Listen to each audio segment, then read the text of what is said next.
Okay, with Cameron Moon, the Yard is the short film, romance relationship film festival. It's 9 minutes long. A Christmas movie, a Christmas family Christmas movie. This is what I would call it. And you shot Yeah, this all on your smartphone. that's correct. Yeah, my go-to cinematographer, Gary Rogers, he recently got a really good smartphone, and he was testing it, and he really wanted to shoot something on purely on their smartphone, and I wanted to do a Christmas film as well. So we kind of everything sort of came together, and we thought, well, let's shoot it on this camera phone. The location was quite sort of it's big, but it's quite so the paths are quite narrow. Yeah. So the being on a smartphone lended itself perfectly because you could get move around and get into little nooks and crannies. So it was perfect for that. And you had this script already written when he suggested you guys make a film together. I it's funny. It was the kind of it wasn't actually a written script. It was kind of in my head, and Yeah. so I sort of relayed it to interested parties, saying this is the general sort of idea. It wasn't exactly a written script. We sort of improvised and knew what we needed to say or what we needed to come across.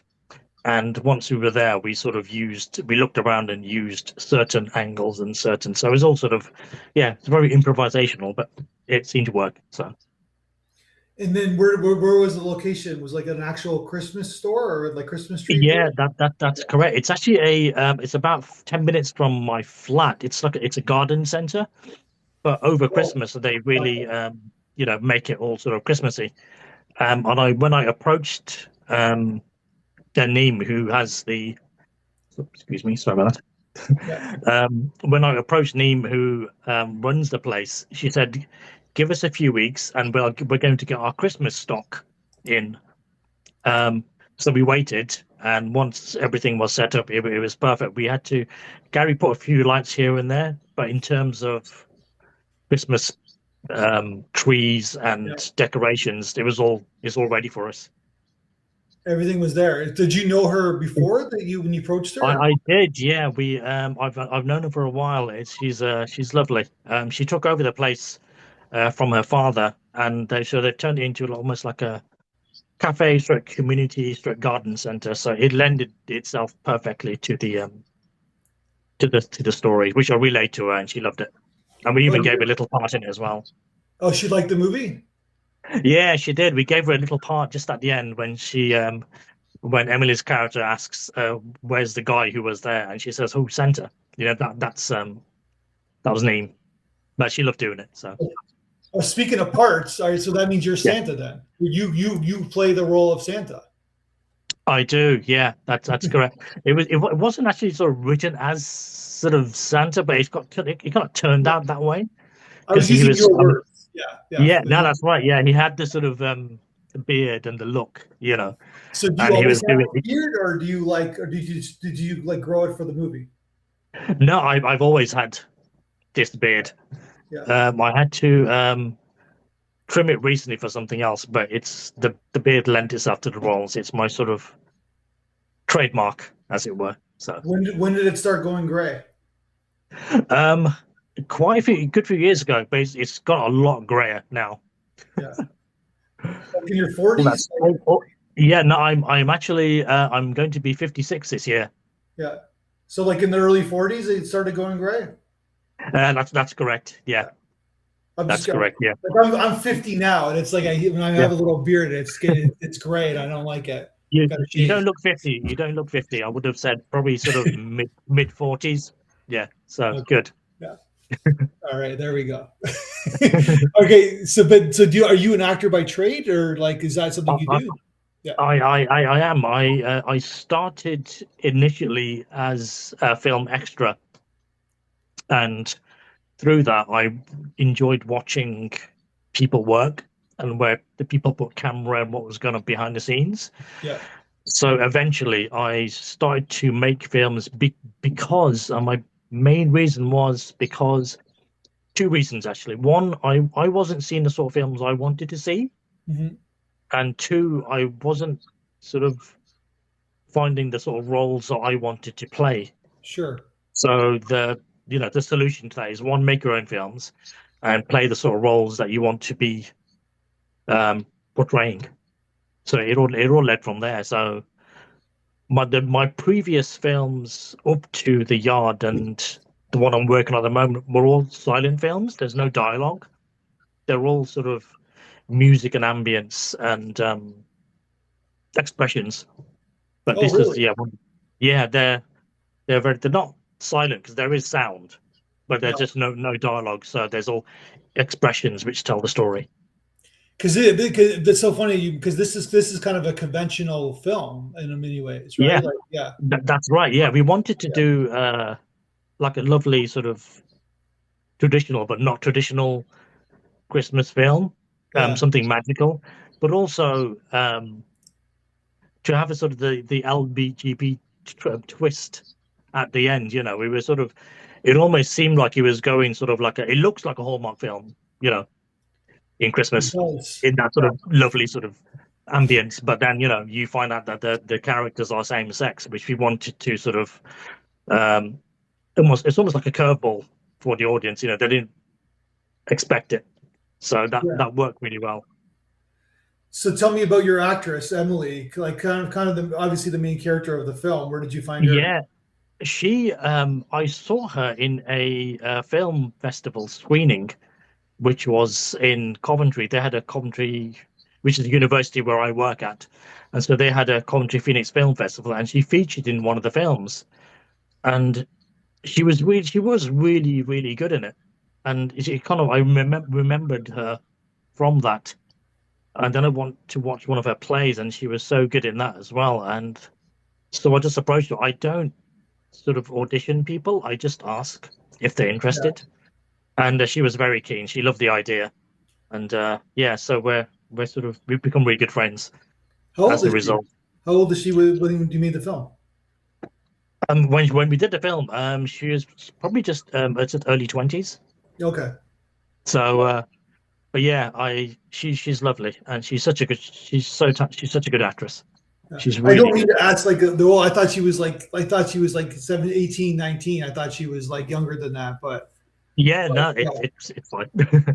No, but you're But not yeah, supposed to ask them, but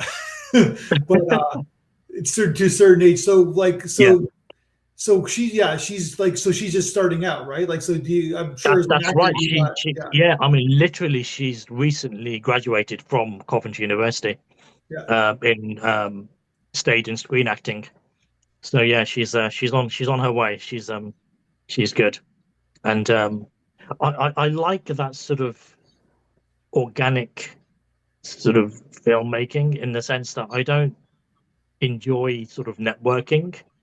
Yeah. I prefer things to be done organically. Like I saw Emily, I mean, apart from Gary, who I've known, other elements of the film is, for example, the poster of the film was done by a really talented young artist called Chloe Granger, Mhm. who I saw at an arts fair, and I was looking for something to use in the film, and I saw her table, and I said, "That's what I want to use." So we spoke, and I said, "Can I use this?" And she was delighted. And as it turned out, her partner, who was there, Thomas, he had recently graduated from filmmaking as well, and he said, "Oh, can I come along to the shoot and help?"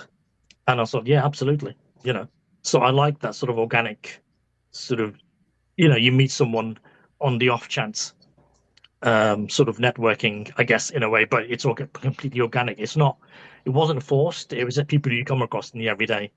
So I like that kind of working that way. Gotcha. And then like so what was the idea for you like kind of creating this idea for of the ornament? What is that how did that idea come to you? Yeah, it initially came when I was just sort of writing it in my head as such, that she has this sort of, it kind of stems from one of my previous films where the use of nature, where there's a big emphasis on sort of ornaments and things, how what things mean to people, Yeah. and what sort of emphasis we put on things, and how that over a certain amount of time grows, and eventually it could mean something else. to what it initially meant. So I wanted to focus on this sort of an emblem or something that carries on Yeah. through generations as such. But you don't. I think you don't actually see what it is. I don't think Yeah. it's on the poster, but I don't think you see it in the film. So, and it was suggested by Thomas that when she opens the box, we had a kind of like a Pulp Fiction Yeah. light coming out of the box, which is a lovely, lovely idea. So, but yeah, that's the thinking behind the sort of the uh the thing Yeah. she's looking for. So tell me about the end, like doing the credits, like you did the credits with kind of like a book, and you kind of had them. Everybody kind of. Y- Yeah, it was a lovely sort of like a Christmas, Yeah. by the end of it, I was hoping everyone would really feel the Christmas mood, Yeah. and we were feeling it as well because obviously it's shot at Christmas, and so I thought, yeah, let's do it. So it's and I think another reason we did that longer is because we loved the song we used as well, which was Christmas. It was for the children, which was done by a friend of ours. Who sadly passed away a few years ago, but his band was called the Moon Bears. And we loved this track. And we thought, had we done a conventional credits, we wouldn't have had heard the track enough. So we kind of thought, well, okay, let's do a sort of credits where we're all waving so we can get a lot more of the track. So that was lovely. And we had uh, a track playing in the background as well, which was by a lovely guy called Will. So it was, yeah, to make it sort of like a very, to want people to leave watching it feeling Christmassy and that we know they're there, and they're waving out. I mean, it's kind of like a thank you from us for watching to the So end. are I guess I'm assuming you like Christmas. Yeah, totally. Yeah, it's a nice time of year. I think as the years have gone by, for me, speaking personally, as you get older, you sort of move away from the commercial aspects of it, and Sure. it becomes almost like a nostalgia feeling about Christmas is gone. And I feel that it's a time to sort of, connect with people, which is, I guess, one of the other Yeah. elements about this film is about forging connections or getting in touch with people you haven't seen or chasing up things, like finding your grandmother's little ornament, seeking it out somewhere. Yeah, So, yes, but it's a generational thing too, right? Like it's family, it's yeah, about absolutely. family connection, right? So like Yeah, her absolutely. grandma set the two people up. Like you assume they're Yeah, gonna have a good relationship. Let's like yeah, yeah, absolutely. Yeah. So it's almost like a Christmas wish. So yeah, it's a nice time. And when I spoke to Neem about it initially about shooting there, she loved the idea. She actually said the story. That's exactly the sort of thing that seems to happen there for some reason. Yeah, at the yard, um, people seem to connect there for some reason. So it's a lovely thing for it to happen over Christmas. It's Yeah, it seems like there's a lovely magical element to it, which is lovely. yeah, 100%. So what's next for you? You gonna make another kind of conventional short film?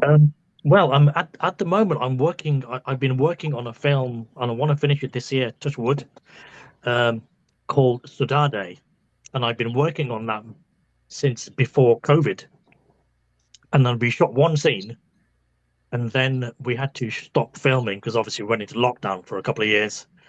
So I've been shooting that and I'm just near the end. And it's actually a silent film. But it's quite a long one. It's probably the longest one I've done so far. So it's running up to about well over half an hour, 40 minutes maybe. But it's a thriller. It's got all sorts in it. It's got sort of Hitchcock, um, French New Wave, Yeah, German expressionism. It's almost even a bit of David Lynch in there. So it's coming along nicely. It's almost like I describe it as like a giallo Greek tragedy. Yeah, which is why I describe it. It's very it's very stylish. So yeah, that's what I'm sort of hoping to finish this year, and then I'll focus on a few other things that are sort of boiling. So But yeah, hence the beard is for the character. So, and the character is becoming he's becoming very sort of run down towards the end of the film. Yeah, So it's kind of working in my favor that it's getting grayer and grayer as the years have sort of gone by. Because by the end of the film, yeah. he's kind of shattered, and so it works. But that's so. Then you're like, so how do you direct and act at the same time? I keep my crews really small. Keep it really, yeah. That's what I do, and I kind of plan everything out. We have sit downs. Um, every scene that I've shot, and even in my previous films, I keep the cast and the crew small, so it's easily manageable, Hmm. and I become familiar with the locations as well, and I storyboard as much as possible. Um, and I found it quite easy. The first film I directed, which was the beauty of it, I wasn't going to direct that, but the director had to unfortunately had a family emergency and I had to withdraw literally the night before, sadly. Yeah. And he said to me, "Oh, you this is your script. You can you can do this. You can direct it." So I kind of bit the bullet and thought, okay, there's no one else to direct it, so I'd better step up and direct. And luckily, I had a well, that was the first film I did my cinematographer Gary. So it kind of led from there. And I thought, you know what, this is pretty good. If I stick to this sort of formula of having a smaller crew and being sort of managing a small cast, it works perfectly. And I've kind of stuck by that, and it's great. I love doing it. It's yeah, So then in this particular film, like, does he show you the take like in between takes of you, or do you like yeah, wait for editing? yeah. I mostly I when I'm shooting and I'm with another actor or actress, I kind of like to focus on them. I'm not sort of sure I do show them the takes. I mean, we Yeah. do go over stuff, and I'm always very open to suggestion. Always, it's never Mhm. just my film when I'm on set. I'm not sort of a dictator. Yeah. I'll always to everyone I work with saying, if you have a suggestion, please speak up. Let's try it. Let's have a look at this. And for the yard, everyone had a suggestion, and we tried it, and it 99% of the time it worked. It was great. I That's the way I prefer to work, and even script wise as well. If there's a something needs changing, there's a tweak. Let's go with that and see what happens. And it works. It's a good way for me for it to work. Well, I like this origin story of your film where like he's got an iPhone 15, he wants to try it out. You have this Yeah, story that we thought about. You yeah, have obviously you're thinking about the location. It's a great yeah. location. It's like it would have been thousands of dollars to set dress this, right? Like it's Yeah, looks absolutely. great. Yeah, absolutely. That's interesting because I mean, we're now sort of, I mean, here it's sort of like it's springtime. So if you think about saying, okay, let's shoot the yard now, Yeah, we'd have to get. I mean, where'd you get? Everyone's got their Christmas decorations locked up in the basement or yeah, in the attic. It's logistics. yeah, It's too much. So yeah, it all came together. I kind of held off on shooting it until it was all ready yeah, and people were feeling the Christmas vibe. And then, of course, when you submit it to festivals after it's done, yeah, it's a great time to do it. It's Christmas time, yeah, because people are in that frame of mind. yeah. But it's like you Um, really even the shot selections. It's like you're really kind of framing the location very much so. Like even in the foreground, like you guys are really taking advantage of the set deck. All right, so that you absolutely, yeah, yeah. It just looked really cozy, and we wanted to give it a certain warmth to yeah, it. Um, like it could almost be Santa's grotto, yeah, that she's literally walked into. Um, yeah, and yeah, we wanted that sort of really warm environment, which kind of like I said, Gary put a few lights around to give it just a bit more. But it was literally it was perfect for us, and it was the right time to do it. And even when we were shooting, it was about I think it was probably sort of the second or third week in November when we shot it. So everyone was incredibly in that sort of Christmas frame of mind. We were heading towards Christmas, and people were thinking about it, and so it was a good time to shoot. Everyone was on the same page mentally as well. Yeah. Well, I can't wait to see your next film. I Thank love you book so much. one, and let's talk again when you're like you're doing all these things, and you're a great actor too. You can tell like Thank that you, sir. there's a lot of like Thank you, sir. And thanks, Matthew. And thank you for supporting the film as well. It means a huge amount. It really does. And we loved the feedback that we get from it. It's a great festival, and yeah, I've recommended it to so many people. oh, I It's appreciate just that. it's great. It's just great. But yeah, we shall talk and stay in touch. It's really good. I love putting films out there that appeal to an international audience. Yeah, That's kind of my thing. A lot of my films are very sort of have a European feel to it, or an international feel. I don't yeah, like to make films and sort of class it from a country. I want it to be universal. 100%. There's So every universal emotion in this film, right? Like it's yeah, about yeah, absolutely, absolutely. yeah. All right, I can't wait to see your next film. I really want to take a look. So let's talk again soon. Thanks, Matt. Thank All the you. best here. You too.